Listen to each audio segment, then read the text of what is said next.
A parte do imigrante português me fez isso. A gente vem de uma família em que eles chegaram também no Brasil como garrafeiros. Eles catavam garrafas na década de 40, 50. Né? Então, eles ficavam ali para juntar o dinheiro. A minha avó fazia marmita e foi criando a família. E, de repente, as pessoas dizem, mas eu acho que o empreender também é isso. Porque eles não sabiam fazer mais nada da vida, foram ser comerciantes. E isso foi me colocando na cabeça e me fortalecendo, porque isso foi um exemplo. Isso é interessante falar, porque imagina, eu sei que a minha família, a família do meu pai é de Açores, mas é bem distante, era tipo o avô da minha bisavó, né? O avô da avó do meu pai. Então eu não peguei nacionalidade, porque só dá até filho neto, e a minha bisavó já era falecida, então não dava na época. Até porque na época que ela faleceu, era aquela outra lei de nacionalidade que você tinha que comprovar vínculo com Portugal, além de ser neto. Não bastava ser falante de língua portuguesa, que igual é agora. Então, eu não sei o que essa família do meu pai de Açores foi fazer no Brasil, na época. Mas é engraçado falar disso, porque a imigração é isso. Imagina, eles podiam ter a vida deles aqui. Eu não sei por que eles foram no Brasil na época, se foi fugir de guerra, de alguma coisa. E eles foram lá sem imigrantes, sem conhecer nada. Ou seja, o que eles fizeram de Portugal para o Brasil, você agora voltou para Portugal. Mas a gente acha às vezes que o brasileiro chega em Portugal e aí às vezes trabalha em qualquer coisa, não sei o que, tal. Só que esquece que os portugueses fazem isso também com a França. Tô falando quando existe coisa de preconceito, né?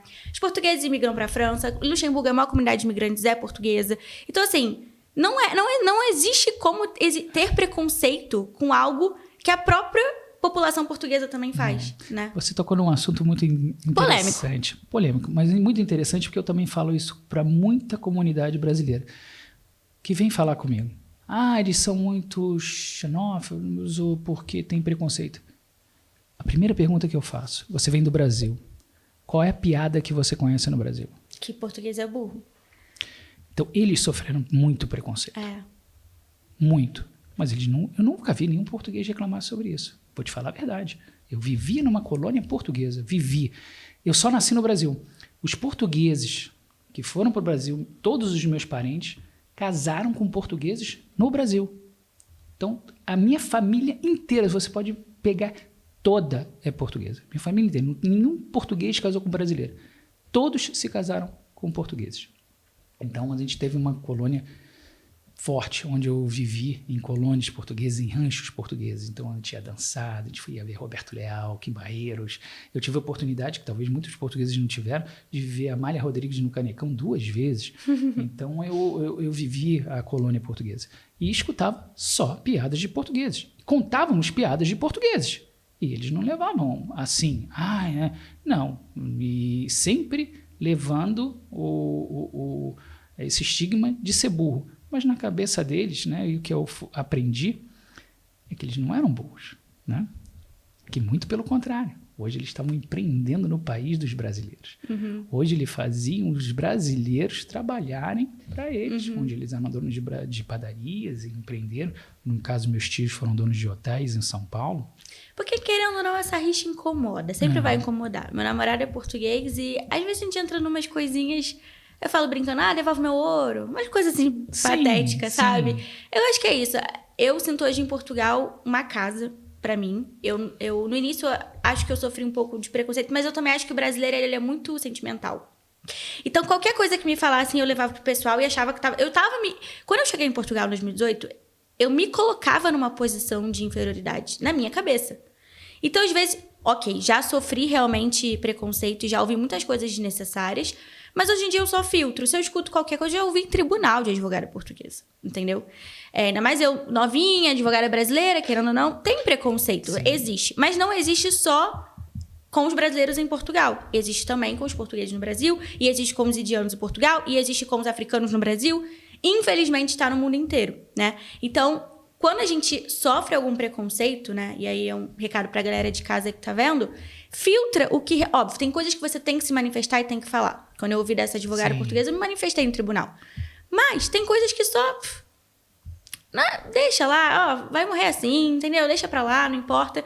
Então, algumas coisas são sensibilidade do brasileiro, outras coisas são realmente preconceito que você tem que falar, e outras coisas só deixa pra lá. Tem que ter ali uma régua pra medir certinho, né? Tem, a gente tem que passar por isso. É por isso que eu trago, né? E às vezes passo isso e tento implantar um pouquinho dessa sementinha na cabeça dos brasileiros que falam assim, qual é a piada que você conhece no Brasil?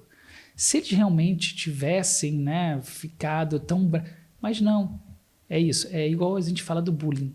Se você ligar para um apelido que te coloquem, é um problema muito sério, porque aquilo fica, né, às vezes gravado.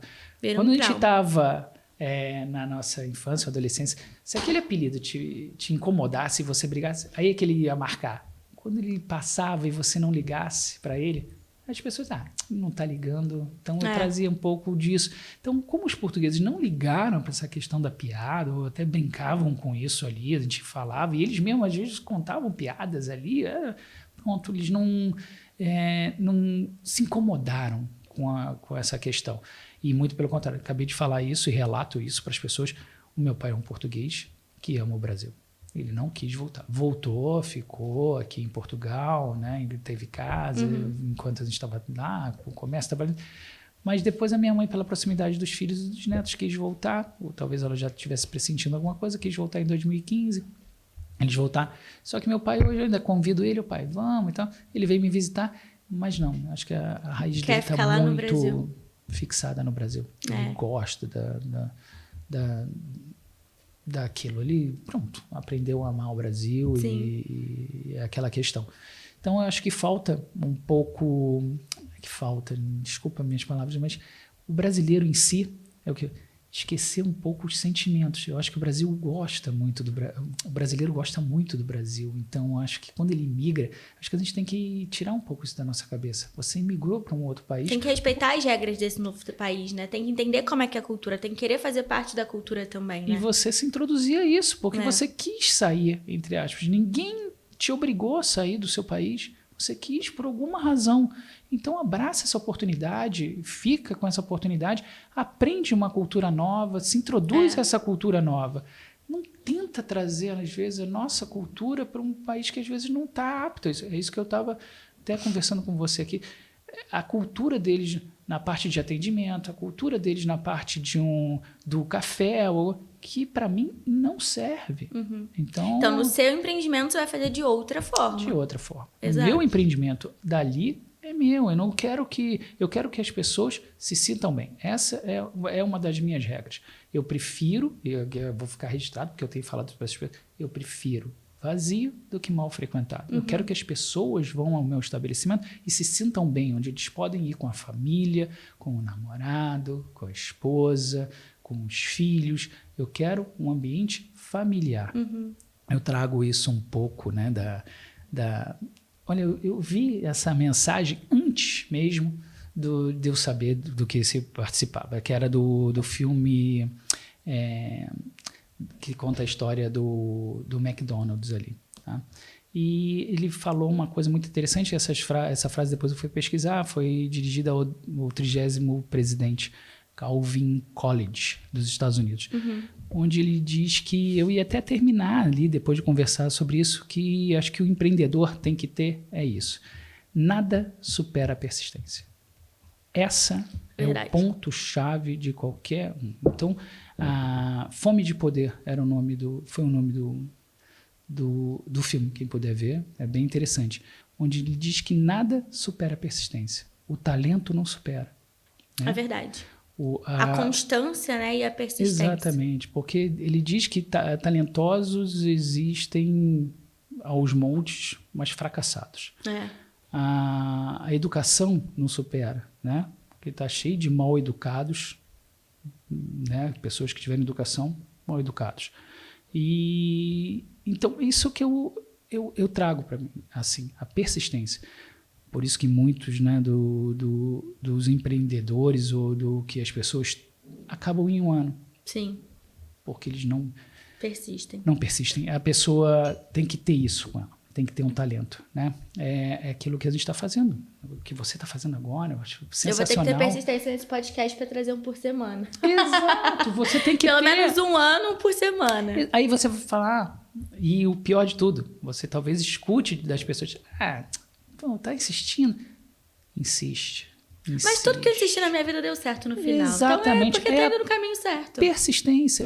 Eu levo isso porque muitos empreendedores acabam antes de um ano porque não persistiram, porque ficaram escutando tal. Não, nada começa por... Né? Grandes empresas, eu também vejo isso, eu li. Grandes empresas começaram numa garagem. Nada começa grande. Nada começa grande. Você nunca viu nada começar grande. Né? Você vai... degrauzinho por degrauzinho. Todas as empresas que você vê hoje ou que cresceram, mesmo a pessoa... Muitos me dizem assim, aquilo era outro tempo. Não, né? O Zuckerberg começou o Facebook há pouco tempo. Né? Nada é muito longe. Aquilo era outro tempo, por isso que foi fácil. Eu escuto às vezes de pessoas mais próximas, às vezes até de primos. Mas os nossos pais ganham dinheiro porque era outro tempo. Não. Tempo quem faz é a ocasião, a persistência. Só que hoje o mundo está muito imedialista, né? As mídias sociais te mostram uma realidade que talvez não seja a verdade, que a gente não tinha. Então parece que tudo é muito rápido. Você quer as coisas para amanhã, para amanhã, para amanhã. Nada é tão fácil assim, né? Tudo tem que persistir, você tem que ir...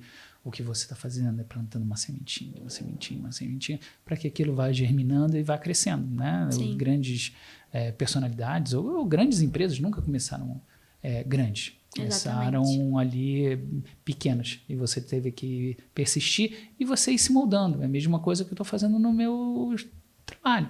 Eu vou me adaptando às necessidades de cada um, vendo o que pode ser hoje com fornecedores, alguma coisa que eu possa agilizar o meu processo e não mudando muito, trazendo algumas coisas, como você havia falado, uma coisa diferente. Eu não quero jantar, eu quero só sentar ali, tomar alguma coisinha, conversar e petiscar, né, aquilo. Um ambiente em que você se sinta agradável, onde tenha acolhimento. E é isso que eu procuro trazer ali para as pessoas e quando vão ali, eu gosto de conhecer um pouco a história, sem ser evasivo, deixando sempre à vontade, a não ser que as pessoas venham conversar comigo ou me peçam algum tipo de opinião, mas sempre deixando as pessoas à vontade.